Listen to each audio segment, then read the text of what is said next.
যদি রাসূলুল্লাহ থাকতেন, মন খারাপ আজ করতে পেরে কোনো এক মজলিসের শেষে আমাকে ইশারা দিয়ে ডাকতেন। আমি দৌড়ে গিয়ে অবশ শিশুর মতো উবু হয়ে একদম কাছাকাছি গিয়ে বসতাম। তিনি হৃদয় জুড়ানো মুচকি হাসির সাথে আমাকে জিজ্ঞেস করতেন, মন খারাপ? কি হয়েছে বলো? আমি আদিক্ষেতায় বলতাম, আলহামদুলিল্লাহ, কিছু হয়নি, ভালো আছি ইয়া রাসূলুল্লাহ। রাসূলুল্লাহ মানতেন না। কাঁধে হাত রেখে মাথাটা কাছাকাছি এনে ফিসফিস করে আদর মেখে বলতেন, কি হয়েছে বলবেন আমাকে? তুমি কি বিয়ে করবে? আমি লজ্জায় গুটিসুটি মেরে মাথাটা আরও লুকিয়ে ফেলতাম।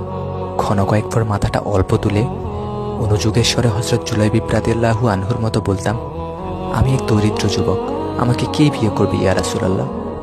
আল্লাহর রাসূল একদম নির্বার কণ্ঠে বলতেন, মদিনার অমুকের কন্যার সাথে আমি রাসূল তোমার বিয়ে দিলাম। আমি আনন্দে কেঁদে ফেলতাম। যদি রাসূলুল্লাহ থাকতেন।